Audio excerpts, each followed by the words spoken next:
muchas fábricas recuperadas quedaron en manos de los trabajadores.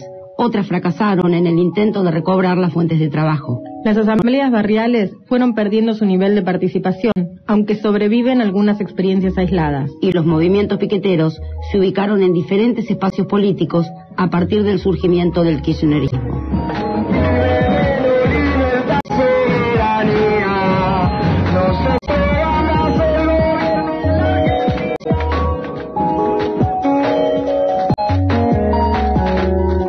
Aquí en piso está Cristian Boyanovsky Bazán, que escribió en Perfil, que actualmente es el redactor jefe de Sociedad, de la sección Sociedades del diario Tiempo Argentino. Escribió para Caras y Caretas, para Debate, para Rumbos, pero básicamente su presencia aquí se debe a la publicación del aluvión del piquete al gobierno, los movimientos sociales y el kirchnerismo. ¿Qué pasa con todos estos movimientos sociales, que son producto en buena medida de la crisis del 2001, y qué pasa con el concepto de ellos como trabajadores, pero no ya como trabajador que obviamente está desocupado, sino como trabajador que quedó afuera del sistema en términos de su calidad de mano de obra? ¿Cómo vuelve al trabajo? Es un proceso muy complejo, es difícil y que va a llevar mucho tiempo, me parece. En principio, una medida, por ejemplo, adoptada por el gobierno de Kirchner a partir del 2003 fue generar trabajo, que es una experiencia que habían tenido muy tibiamente en Santa Cruz, que es generar trabajo en cooperativas, y esto empezó a darle herramientas a muchas organizaciones para contener y seguir construyendo, por lo menos mantener lo que tenían construido a fuerza de la lucha, y se pasó de la situación de desocupación a una situación de desocupación que yo diría que es intermedia, ¿no? Que es un trabajo en cooperativa, que tiene sus limitaciones, no es el trabajo sindicalizado que por ahí uno aspiraría, pero se está dando ese proceso, y yo creo que es un paso que, si se puede mantener y se puede profundizar, puede llevar a una instancia superior. Hago la pregunta esta para los dos, porque está también Horacio Meguira, de la CTA, el director de Asuntos Jurídicos. ¿Hay conexión subterránea, más clara, menos explícita, entre los movimientos sociales y los trabajadores precarizados? Sí, hay distintas visiones. A mí me gusta siempre, cuando me hacen esta pregunta, verlo desde el lado del conflicto, desde el lado de la huelga. A ver. Hoy la huelga no es el cese de tareas de la empresa fordista. Hoy la huelga es la visualización del conflicto en la sociedad. Y el método no es solamente cesar las tareas. El grado de tecnificación de algunas empresas pueden no alterar no producir daño a la empresa. Entonces hay una acción... A ver si te entiendo. El tema es cómo se visibiliza la huelga. Claro. Hoy el concepto de huelga está muy ligado a cómo lo ve la sociedad, cómo se visibiliza. Televisión, concretamente. Claro. Televisión, radio, conocimiento general. Es decir, hoy no hay una huelga que no se vea. Bueno, hay una conexión semántica con precisamente los movimientos sociales, el piqueterismo, porque claro, si no lo ves, peleas. No existe. Entonces, ahí se da el vínculo entre los movimientos sociales. Muchos de los últimos conflictos, la apoyatura es desde el movimiento social hacia la fábrica, cuando en realidad el conflicto nacía en la fábrica y se expandía. Ahora es al revés. Claro. Hoy hay una conexidad, es decir, aunque son realidades distintas y todavía tener trabajo es muy importante, pero el que tiene trabajo estuvo en la otra situación y también militó en la otra situación. Eso se da muy claro en esta reactivación que se produce a partir del 2003, sobre todo en los obreros industriales, que están viniendo de la experiencia territorial. ¿Y ustedes se acuerdan las explosiones que se producían en ferrocarril y que rompían todos los incendios del Roca? Y... Sí. Bueno, esos eran obreros jóvenes, recién empleados, que venían de la experiencia territorial, con la mochilita al hombro y su trabajo precario en el centro, que llegaban tarde y le descontaban el día. Todo el mundo daba explicaciones de que por qué explotó. Explotó por eso que vos decís, de que el empleo precarizado genera unas situaciones y la experiencia política de ellos ahora que se reproduce en fábrica, viene del territorio. Y tienen otros valores los jóvenes delegados. Todos aquellos valores generados de cómo funciona una asamblea, qué se dice, todo eso está en debate. Está en debate porque ellos mismos quieren vivir su propia experiencia. Y es ahí donde seguramente se va a producir una cierta síntesis y una cierta homogeneidad.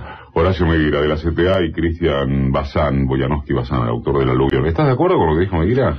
Ese es interesante, ¿no? Es bien complejo lo que plantea.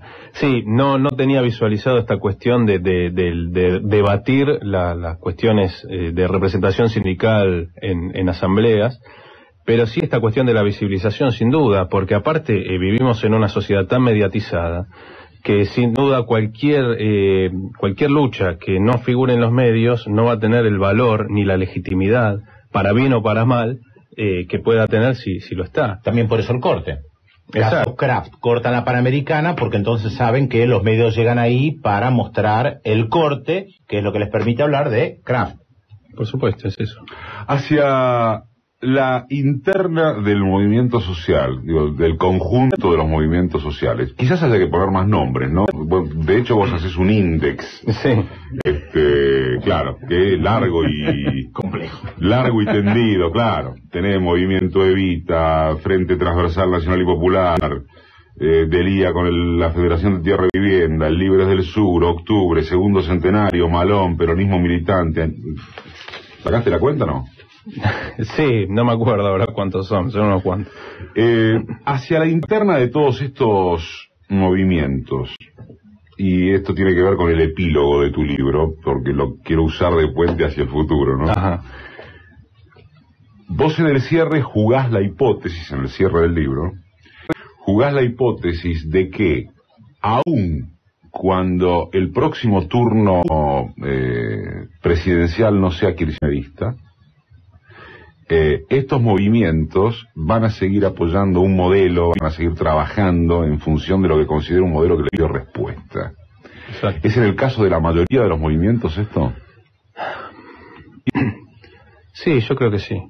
Sí, yo creo que en el caso de la mayoría, y por lo menos los que han logrado construir, ya yo hablo de la transición de lo netamente social hacia lo netamente político, donde es un tránsito que lo estamos viendo, me parece a mí, y yo creo que también va a depender de eso, pero me parece que la mayoría lo está logrando porque está, por lo menos los que se convirtieron, digamos, en lo que yo llamo la militancia organizada, en este caso el kirchnerismo, porque para ellos el kirchnerismo representa un objetivo y un modelo político, o un proyecto, mejor dicho, político. En el caso de estas organizaciones, sin duda, están interesadas en hacer ese tránsito. Porque además, bueno, el peronismo tiene una construcción muy desde el Estado, digamos, una cosa muy tradicional de ahí que se replica con Kirchner y con las organizaciones. Y uno, si piensa solamente en eso, en términos muy superficiales, dice, bueno, entonces cuando se termine el Estado, se termina la relación con las organizaciones.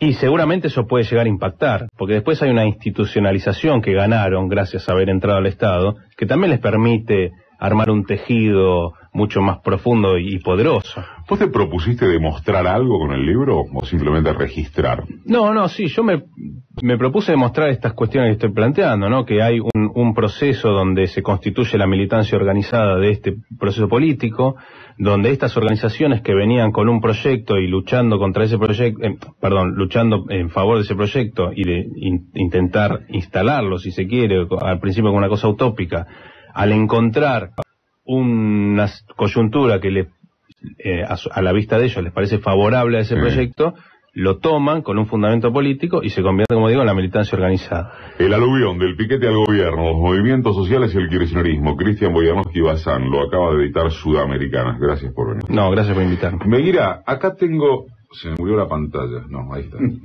No, me parece que esta pregunta por correo electrónico del oyente Santiago Briosola,